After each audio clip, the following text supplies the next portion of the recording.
Assalamualaikum warahmatullahi wabarakatuh. Selamat sore. Saya akan mempresentasikan mata kuliah tentang rekayasa dan simulasi logistik.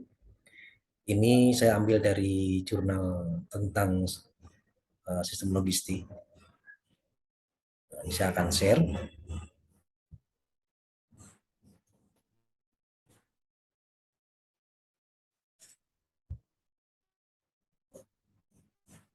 Baik, terima kasih. Judulnya adalah pengembangan sistem logistik yang efisien dan efektif dengan pendekatan supply chain management. Dibuat oleh Henry Anggraito, NPM 218030004. Mata kuliah rekayasa dan simulasi sistem logistik. Jurnal ini diambil dari Jurnal Riset Industri, Dedi Mulyadi, Kementerian Perindustrian.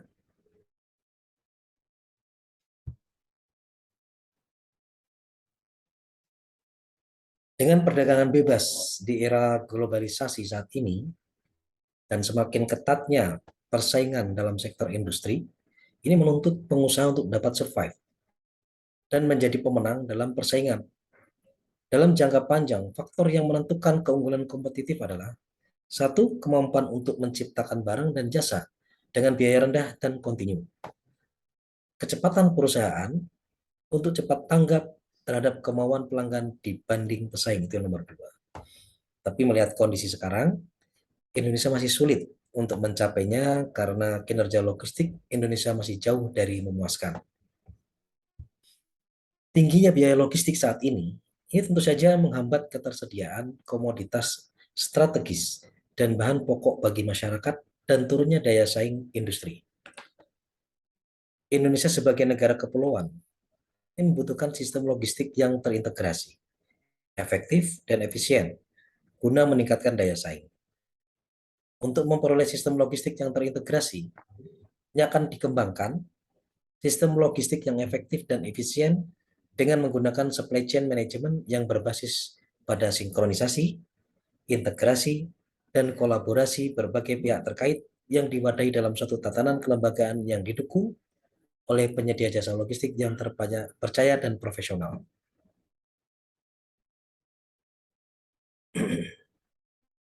Nah, jadi sebenarnya kalau melihat eh, sistem logistik yang ingin diterapkan ini adalah salah satunya adalah untuk menurunkan biaya logistik ya.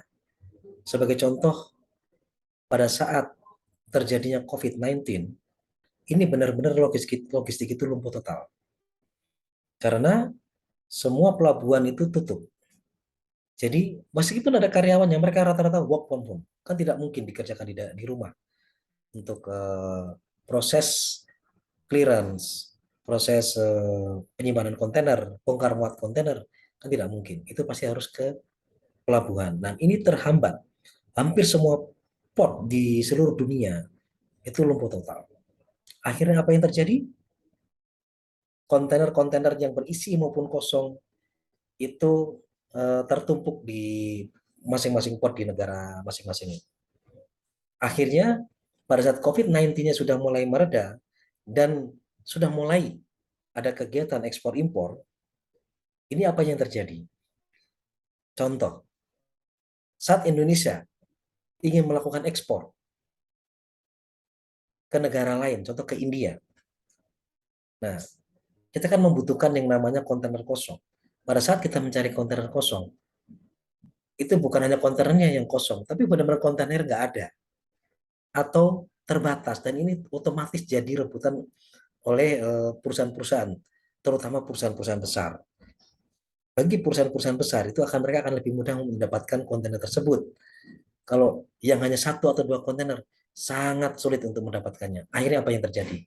Dengan permintaan kontainer kosong yang meningkat karena memang ekonomi mulai meningkat, logistik mulai jalan, akhirnya harga kontainer kosong meningkat. Ditambah lagi, apa yang terjadi? Freight. Freight yang tadinya eh, lebih murah, ini naik jadi 3 sampai 4 kali lipat. Ini juga suatu hambatan ya, atau suatu masalah yang terjadi pada saat COVID-19 itu berlangsung dan sesudahnya. Nah, ini juga terutama bagi negara tujuan atau port tujuan itu yang kuantitinya kecil ya menerimanya. Sebagai contoh gini, kita pada saat ekspor, ini kontainer-kontainer yang diangkut oleh kapal-kapal kecil ini nanti akan dijadikan satu contoh di Singapura untuk transitnya, nanti di sana dipindahkan ke kontainer yang lebih besar. Nah, kontainer yang lebih besar itu maksudnya dari Indonesia, dari Vietnam, atau dari negara-negara Asia Tenggara yang lainnya dijadikan satu ke negara tujuan atau port tujuan. Agar apa? Agar lebih efisien. Artinya satu kapal memuat banyak kontainer dari beberapa negara ke satu tujuan yang port yang dituju. Contoh seperti eh, kalau ke Cina ke Shanghai misalnya. Nah, ini otomatis akan mengurangi biaya.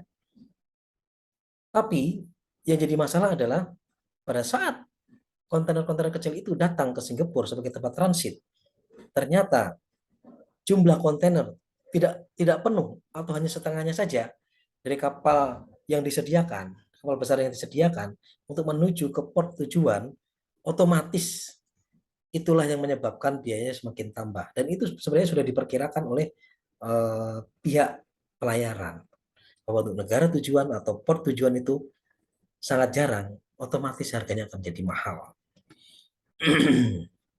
Nah, kita lihat konsep supply chain management itu sendiri, ini menurut Sinci Levy 1999, mengemukakan bahwa supply chain management merupakan serangkaian pendekatan yang diterapkan untuk mengintegrasikan supplier, pengusaha, gudang, dan tempat penyimpanan lainnya secara efisien. Sehingga produk dihasilkan dan didistribusikan dengan kuantitas yang tepat, lokasi tepat, dan waktu yang tepat untuk memperkecil biaya dan memuaskan pelanggan.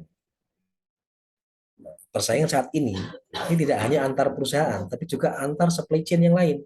Jika tujuannya adalah demi kepuasan pelanggan dan biaya yang lebih murah, seharusnya bisa berkolaborasi. Saat ini sudah terjadi. Jadi beberapa shipping line ini sudah mereka melakukan merger. Karena apa? Kalau mereka kapal mereka contoh hanya diisi kontainer yang tidak full setengah, otomatis dia akan menawarkan harga yang tinggi ke pelanggannya. Otomatis si pelanggan ini merasa terbebani dengan biaya-biaya yang berat seperti itu. Akhirnya mereka melakukan merger. Mungkin ada shipping line yang sangat diminati oleh eh, si supplier ya, karena shipping line ini satu mengeluarkan BL-nya cepat, dokumen BL maksudnya ya, terus sampai ke negara tujuannya adalah on time. Jadi jadi mungkin shipping yang lain yang mungkin tidak tidak seperti itu, otomatis yang kurang diminati, akhirnya mereka akan makin lama makin terpuruk. Nah, tapi dengan situasi global permasalahan COVID kemarin, akhirnya mereka berpikir kenapa kita nggak merger saja, kita share profit aja lah. Nah, ini stakeholder ini saling mungkin bertemu, berbicara, terus merancang, akhirnya mereka menyimpulkan bagaimana kalau kita merger saja. Daripada kita jalan sendiri-sendiri tapi tidak ada profit atau profitnya kecil dan makin lama makin terpuruk, kalau kita merger, artinya eh, permasalahan tentang biaya logistik bisa terpecahkan. Nah, menurut IKL 1999, pengurangan biaya sebesar 5% aja ini dapat memberikan efek yang sama dengan peningkatan pendapatan sebesar 25% terhadap keuntungan perusahaan. Nah, supply chain management bertujuan untuk mengurangi biaya, mengurangi waktu, mengurangi transaksi, dan mendapatkan kualitas yang lebih terjamin bagi barang atau jasa yang mengalir dalam rantai pasok. Nah, faktor biayanya apa sih? Adalah otomatis. Biaya yang pertama adalah harga bahan, barang, atau jasa. Biaya yang kedua, itu adalah biaya logistik. Kalau biaya harga bahan, mau gimana lagi? Paling kita transaksi, bedanya tidak akan sejauh. Nah, yang kedua, yang perlu kita perbaiki adalah biaya logistik. Bagaimana biaya logistik ini bisa bisa kita tekan untuk mengurangi total cost gitu. Karena biaya logistik ini menempati urutan kedua ya dalam komponen biaya. Ini cukup besar ya. Biaya logistik sendiri itu sebenarnya bukan hanya transportasi ya. Ternyata kalau kita impor barang, itu ada biaya-biaya penyimpanan. Kalau dokumen telat, otomatis dia ada biaya penyimpanan di gudang di pelabuhan, nanti ke custom clearance, itu biaya-biaya semua. Ditambah lagi dengan truk atau yang mengangkut logistik sampai ke tempat tujuan. Itu adalah biaya-biaya logistik. Selain daripada biaya freight, ya kan? Freight atau biaya kapal. Biaya kapal ini cukup besar ya, menurut saya, dibandingkan dengan clearance dan biaya transportasi dari contoh dari Tanjung Priok ke Bandung gitu. Mungkin sekitar 4 jutaan lah ya. Tapi freight ini luar biasa. Kalau 3.500 US dollar freightnya dari India ke Indonesia atau dari China ke Indonesia, wow, itu cukup besar sekali ya. Makanya bagi kita supplier biasanya akan mencari-cari freight yang murah, tapi pelayanannya baik. Ini faktor yang menyebabkan kurang efisien distribusi di Indonesia ini adalah sebagai berikut. Sarana transportasi, itu jalan, pelabuhan, dan alat angkut. Kalau jalannya jelek, berlubang-lubang, itu juga masalah. Apalagi nggak ada jalan atau akses ke sana, itu juga masalah. Pelabuhan, semakin banyak pelabuhan di Indonesia itu akan lebih baik ya. Dan ketersediaan alat angkut. Jadi alat angkut itu juga harus tersedia. Bagaimana dari pelabuhan mencapai ke tempat tujuan itu bisa barang-barang bisa diangkut dengan mudah dan mencapai tujuan dengan waktu yang cepat gitu. Ini penting sekali dan otomatis infrastruktur juga sangat menunjang ya bagi kelancaran daripada pengangkutan barang menuju tujuan. Ini sarana pergudangan. Nah, pergudangan ini ternyata kalau dari port nanti menuju ke gudang, contoh misalnya beberapa pengusaha udah sepakat bahwa barang-barang yang setelah melakukan impor atau pembelian dari Jawa ke Kalimantan atau ke Papua ditempatkan dalam satu gudang, nanti si pengusaha atau customer ini baru ke gudang tersebut untuk ambil. Nah, itu juga akan lebih efisien, lebih lebih murah lah ya biayanya. Seperti itu. Ini juga terjadi di namanya kawasan berikat untuk pergudangan. Jadi ada importer besar, ini memfasilitasi importer-importer kecil. Nah, dari sini, karena importer kecil ini kan kapasitasnya tidak besar, daripada dia membeli barang yang mungkin 20 feet atau lebih parahnya adalah LCL, itu biayanya sangat besar sekali untuk clearance-nya. Nah, ini difasilitasi eh, barang itu masuk dulu ke kawasan berikat. Kawasan berikat adalah pergudangan, gudangan yang kategorinya kawasan berikat, baru nanti di situ bisa diambil dengan dokumen-dokumen tertentu. Sekarang seperti itu bisa dilakukan. Ini bukan borongan ya, tapi lebih ke gudang berikat di sana. Yang ketiga adalah sumber daya manusia. Nah, ini memang harus memadai ya mengenai sumber daya manusianya. Semakin tinggi kemampuan atau skill dari sumber daya manusia, apapun programnya, apa perbaikan sistemnya juga pasti akan lebih bisa dimengerti dan uh, cepat untuk dilaksanakan. Nah, ini adalah rasio biaya logistik Indonesia terhadap PDB dibanding negara lain. Ini contoh USA ini 9,9%, Jepang 10,6, Korea Selatan 16,3, Indonesia 47,6. Wah, bedanya sangat tinggi sekali. Kalau Singapura nggak usah diomong lagi, itu nomor satu mungkin ya di dunia.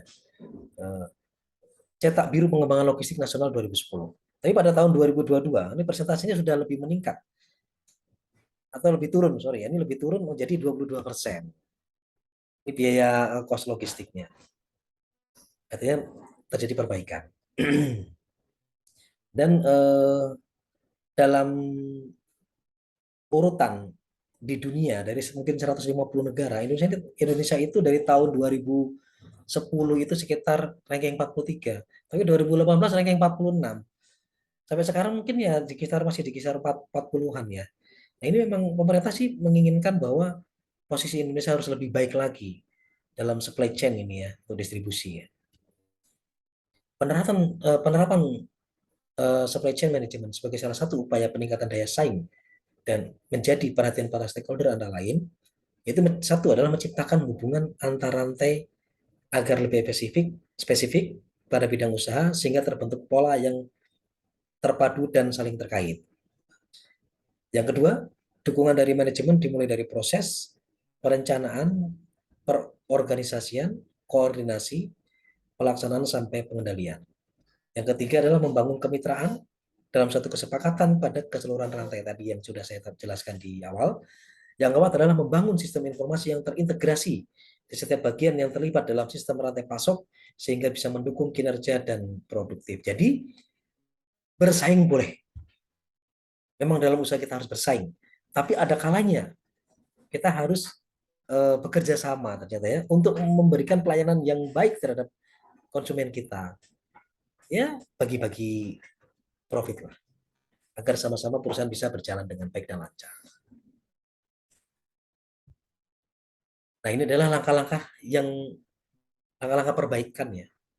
Sistem agar SCM ini bisa berkembang. Ini antara lain satu adalah penekanan pada upaya pembangunan dan pemeliharaan dalam rantai, yaitu pembentukan hubungan antar rantai secara spesifik, misalnya pada volume, mutu, dan distribusi. Pengontrolan terhadap persediaan pasokan harus diarahkan pada efisiensi biaya, tidak menyetor barang yang banyak yang menyebabkan biaya naik atau uang diam namanya. Yang ketiga adalah penentuan lokasi dan transportasi dalam rantai jaringan dibuat dengan perhitungan dan memperhatikan dampak terhadap biaya persediaan. Saya rasa itu adalah presentasi dari saya. Semoga ini bermanfaat bagi rekan-rekan semua, terutama bagi saya sendiri. Assalamualaikum warahmatullahi wabarakatuh.